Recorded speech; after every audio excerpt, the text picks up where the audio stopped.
আজিৰ এই ভিডিঅ'টো কোনো ধৰণৰ ইমান বিশেষ একো নহয়, কেৱল কিছুমান স্মৃতি সাঁচি ৰাখিবৰ বাবেহে মই এই ভিডিঅ'টো আপলোড কৰিলোঁ। যোৱা 8 ফেব্ৰুৱাৰী তাৰিখে আমাৰ মাজৰ পৰা পুথা অৰ্থাৎ মানে মোৰ মামা ককা লুকাই থাকিল আৰু এয়া আমি ৰাতিপুৱাই পুৱা 9 তাৰিখে গৈ পেলাই এইবিলাক সকলোবোৰ নিয়ম নীতি কৰি তিলানী দিনাখনি অলপমান ভিডিঅ' লগাই দিছোঁ। এয়া হৈছে 4 মাৰ্চৰ অৰ্থাৎ সকামৰ দিনাৰ ভিডিঅ'। এয়া আমি ৰাতিপুৱাই আহি পেলাই এতিয়া ধুনীয়াকৈ পুথাৰ ফটোত সেৱা জনাইছোঁ আৰু আনফালে ভকতসকল আহিলে মায়ে কথা পাতি আছে। এইফালে আমি জলপান খাই লওঁ।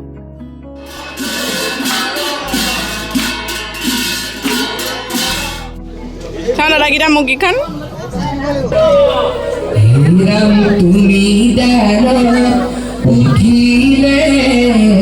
আলহী অহা যোৱা কৰি আছে, লগতে এতিয়া গায়ন বায়ন আৰু নেগেৰা নাম চলি আছে। আমি এইফালে ভিতৰতে অকণমান বহিছোহি।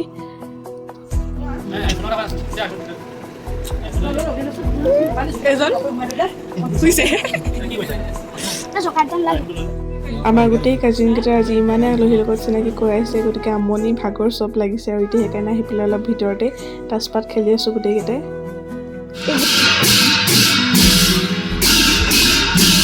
এনাই আগতে সদায় শুই উঠাৰ পিছত এটা কামেই প্ৰথম কৰে, গা পা ধুই লৈ ধুনীয়াকৈ সেন্দুৰ লৈ ফুটজুট লৈ ধুনীয়াকৈ থাকে। আৰু এতিয়া চাওকচোন, তেখেতে নিজৰ মুখখন চাবলৈ বিচৰা নাই, মানে মনটো ইমান বেয়া লাগিছে। আৰু এইফালে আমি ওলাই আহিলোঁ এতিয়া অকণমান ৰাস্তাৰ ফালে।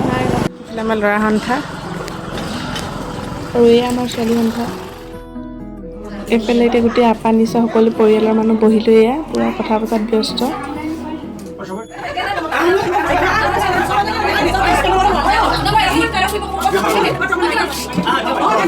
আৰু এই যে হুলস্থুলটো দেখিলে সদায় যিমান বাৰে পৰিয়ালৰ মানুহ লগ লাগে একেলগে এইটো হুলস্থুলি সদায় হয় ঘৰখনত। এইফালে মই এতিয়া একেবাৰে শেষত সকলোৰে খাই বৈ হৈ গ'ল, মই একেবাৰে লাষ্টত বহিছোঁ খাবলৈ কাৰণে। এয়া কালিলৈ যিহেতু ভোজৰ গোটেইখিনি নিয়ম আছে আৰু মই থাকিব নোৱাৰিম কাৰণ মোৰ এক্সাম আছে, গতিকে এতিয়া ঘৰলৈ বুলিকৈ যাওঁ আৰু আজি এই ভিডিঅ'টো মই ইয়াতে এণ্ড কৰিছোঁ।